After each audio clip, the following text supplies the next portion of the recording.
Hey guys, আমি অমিত কাউরি আর আপনারা দেখছেন বিনিয়োগ ভারত ইউটিউব চ্যানেল। আমাকে এই চ্যানেলে অনেকেই প্রশ্ন করেছে যে আমরা ডাইরেক্ট স্টক পিক করতে চাই না, আমরা ডোমেস্টিক মার্কেটেও ইনভেস্ট করব এবং ইন্টারন্যাশনাল মার্কেটেও কিছু এক্সপোজার নেব। তার ফলে কি হবে না, আমার পোর্টফোলিও একটা ডাইভার্সিফিকেশনের বেনিফিট পাবেন। এই কনসেপ্টটি তো অনেকেই বুঝতে পেরে গেছেন। এখন এই কনসেপ্টের উপরে অ্যাকশন কিভাবে নেবেন? আপনাকে আমি দুটো ফান্ড শেয়ার করছি। প্রথম ফান্ডটি হচ্ছে Parag Parikh flexi cap fund, আর একটা হচ্ছে ডিএসপি ভ্যালু ফান্ড।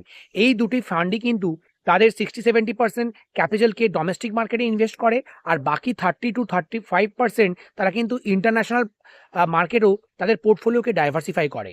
এর ফলে আপনার কি লাভ হবে?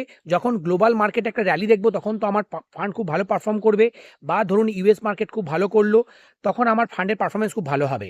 আর যখন দেখছেন যে ডোমেস্টিক মার্কেট, মানে বিগত 1-2 বছরে আমরা দেখলাম যে ইন্ডিয়ান মার্কেট অনেকটাই আন্ডার পারফর্ম করছে, ইন্ডিয়ান শেয়ার বাজার খুব একটা বাড়ছে না, তখন কিন্তু আপনার পোর্টফোলিও একটা অপটিমাম জেনারেট করতে পারবে যদি আপনার পোর্টফোলিওর কিছু অ্যালোকেশন ইন্টারন্যাশনাল মার্কেটে বা বিশেষ করে ইউএস মার্কেট, ইউকের মার্কেটে ডাইভার্সিফাই থাকে।